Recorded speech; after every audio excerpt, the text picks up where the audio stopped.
right. Another piece pulled off, broke off here, and as you can see, it cracked a little bit more of this, so actually I could pull that off if I wanted to. It's such a small piece though, I'm not going to worry about it. Add that. Go get my other piece that flew over.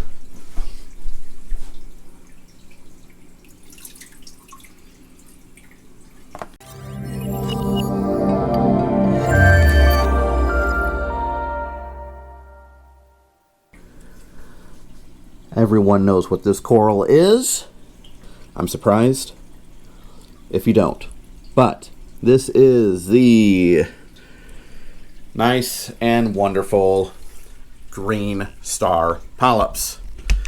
What are we doing with green star polyps in this tank? Most people, well, people have a very big love-hate relationship with green star polyps. Reason being is they're gorgeous. They are neon fluorescent green with the light lighting, with the right lighting. However, they are super invasive. They can take over just about anything as long as they do not sting them, and they will cover just about everywhere if you're not careful with them. If you don't want them on your rock, don't put them anywhere by your rock or any way to touch that rock. They can extremely run over a system, and once they grow, it's kind of like grape chlorpa. Well, no, not even that. That's not even a good comparison. It's a matting coral, so that purple mat that's underneath mats everywhere. So once it's on there, it's extremely hard to get off, especially with rocks when there's nooks, crannies, all these crevices that you're not going to get it out. So you're going to cut it straight, whatever, and unless you go and bake the rock, those little pieces that you left are going to come back and you're going to have it again, and it's just going to be a repeating process until you finally take care of it. So what am I doing with it? Glutton for punishment? No, maybe. We'll find out. The reason I have it is, one, I actually really love green star polyps. I think they're gorgeous, especially when they're large. I've always wanted to do a back wall of coral, whether that be caps, if I can somehow get caps on it, zoanthids, I've thought about those, or green star polyps. There are people that utilize GSP as a backscape, and as much as I love this black back tank, I want something to it. I want to add more dimensions, more depth into this system, and make it look as natural as possible. And although that may not be natural either, it can start to take the form of seaweedish type of plant vegetation life like you would see out in the ocean. So that's what I'm going to try and mimic. Now, I got two ideas. One was I almost thought about taking out the entire sand and doing that with GSP. I think that would look amazing. Absolutely impeccable. I think it would be that would be just top notch. The problem comes into, as soon as the GSP hits this rock, it's going to start climbing it up, and it's going to kill and take over other corals that I want to have. I don't want a only GSP tank. So the problem would come into, how do I make it to where the GSP will not grow up the rock? Either you have to have stinging corals like torches, euphyllias, those sort of things. But I don't want to have that many along all, because I got a lot of rock down here, 15 pieces in here that you can literally go all the way around the rock. So that's a big burden. So there's no way that I can come up with that's going to be easy to make it so the GSP would grow and cover the entire ground and not be able to hit that rock. So I think what I'm going to do is I'm going to push the sand back some, so I have about an inch of clearance from the sand or from this bare bottom to the rocks. That way, so far, everything I've looked at, learned on GSP is that it will not usually grow on sand very well. And even if it does start, it'll be easy to see. I can just take a blade right through it, it'll cut through it and into the sand, so I'm not hurting anything, and I don't have to worry about it somehow having a piece in a crevice or anything like that to where it's going to grow on the rock sill. So it'd be easy to defend against and keep up with. Basically, so I'm going to let it grow all along the bottom here. I'm going to leave these rocks here, and I think I'm going to leave this rock here and give it some depth. It really creates a bigger scene when you add depth like that. As small as that's going to be, and not add a ton, but it's going to be enough to make it a little realistic, in my opinion. So the other caveat to this, because I want to do the back wall as well, so what I'm going to do is I'm going to take this GSP, I'm going to break it up into like 5 pieces, I'm just going to spread it out through the places. On the back wall though, this is what I want to do. And this is what we're doing this week. Bam! Tropic Eden branch rock. This is what we're looking at. This is what I got sent me. I actually have 2 pieces, but this stuff is beautiful. Now, it is extremely purple, a very dark and I would say dark purple, and there are some lighter spots to it, so it's got a little color variances, but it's very, very heavily dark for the most part. So I got this piece, which is absolutely gorgeous. Man, this thing is going to be beautiful. I think I had them send me around 2 pounds. I forget exactly. I don't know what this exactly weighs. I don't have a scale, unfortunately, but it's got to be small, pound, somewhere in that range. But this rock is gorgeous. I absolutely love it. The other one, although was packed like a beast, did end up breaking. It is like all other live rock. It is stark white in the middle.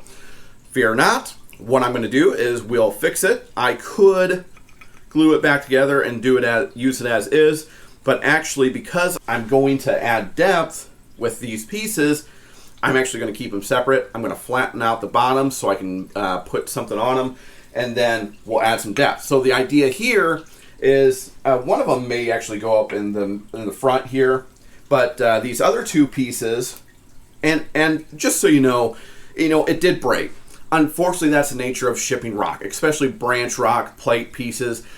They have the nature of breaking because, I mean, look at this piece. I mean, one sharp hit, unfortunate by shipping, and bam, it's going to take, it takes its toll. We do our best to ship it, to pack it, and unfortunately this one didn't make it, and it's just the nature of the beast, but I can still utilize it perfectly. This is still going to work for exactly what I want. And even if I wanted to use it for normal rock, what I was thinking of doing is just adding it to this and putting them different places on this rock and then glue it together, and it would be gorgeous. So keep in mind, if you get a rock that's broken, doesn't mean it's not good. It just means you got to come up with something else. Use your imagination. You can make great things out of broken rock.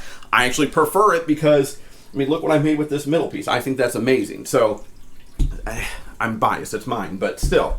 So what my idea is here is I ordered these epoxy coated magnets. I'm going to get some super glue. I'm going to take a part here that I find, and I'm going to glue it onto the rock. Obviously that works for me. And then put it on the back of the tank. And then if I ever decide I don't want it, all I have to do is cut it free of the GSP, and we'll be good to go. And then maybe I'll put 1 piece up here, which could be cool. But that's what I want to work on. So that's what we're going to do. We're going to get to figuring out where we want these pieces. We're going to break up the GSP with green star polyps. Super simple to frag. Literally, it's a mat of little bumps where the polyps come out. All I'm going to do is turn it around, take a chisel to it, and hammer it. And where the rock breaks, I'll take a razor and cut the mat and then free it. And then we'll take that and put it throughout the system. Okay, so I'm going to show you what I'm doing here. I think I've decided just to do magnets on these 2 pieces to start off with for the back wall. And then the other piece I'm going to decide what I want to do with. I actually have some Nyos Reef cement still left over, so I'm going to mix this up to make a putty and use it to attach these magnets to the back. And that should work hopefully pretty well. Alright, so we have the reef cement. I added too much water. We're going to see what happens to it and see if it works. If not, I'll just peel them back off, and then we'll just get some super glue and use that. But I wanted to try and use this to see what it did, but I definitely made it more liquidy than what it's supposed to be. Should still hopefully bond, but we'll test it out and see. Then if you make it too wet, I'll let you know if you can still use it or not. Voila. We'll let this one dry as well, and then once it's dry, I'll give you guys an update. In the meantime, let's set this aside. Let's get to working on this GSP here.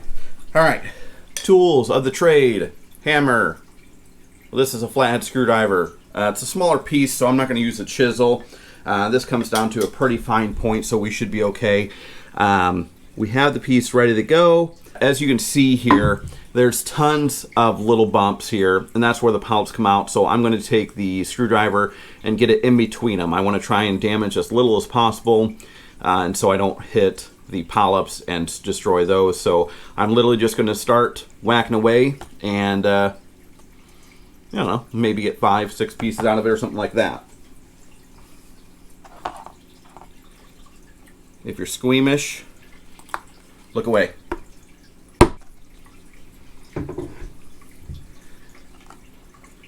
So now, as you can see, we broke the piece, and underneath here is the mat. If I pull, it's actually going to just rip away, but depending on what the rock is like, I could actually pull this mat and start pulling it away from the rock. Like there's actually a little crack here. If I pull this, it's just going to start pulling away that mat, and you can see this little mat flap here. So I'll be able to make a couple of, I've got 2 pieces here, put it back in the water, away we go, and we'll move on to next piece. And again, if you look at this, mat just kind of starts peeling away if I really want it to.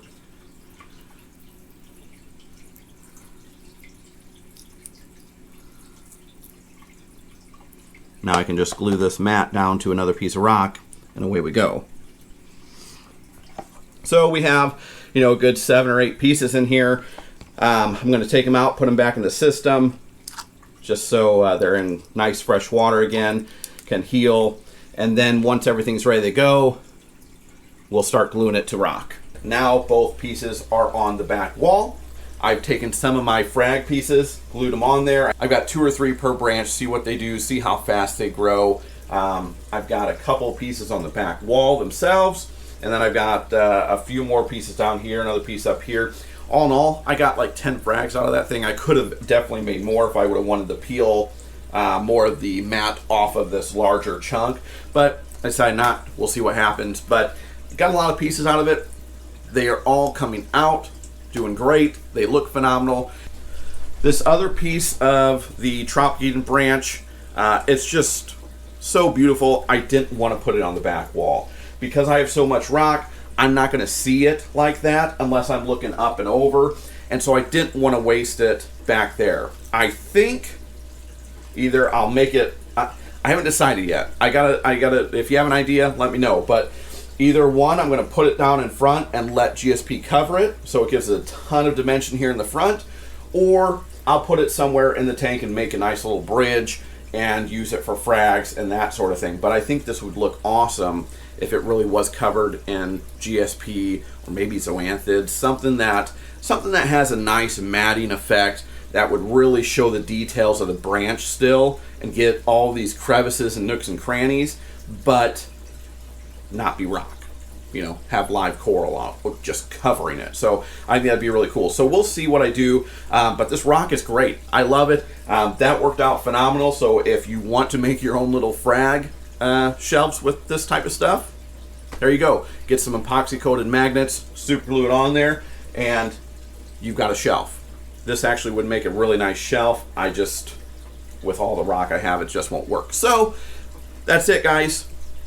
Go take a look, check this branch out. It's gorgeous, wonderful. I love it. I'm happy to have it. Products in the description below. If you haven't already, make sure to like and subscribe. Hit that bell for the notifications so you're staying the most update on this system, as well as our other videos. If you have something you want to see, don't be afraid to let me know. And we'll check you next week. Peace.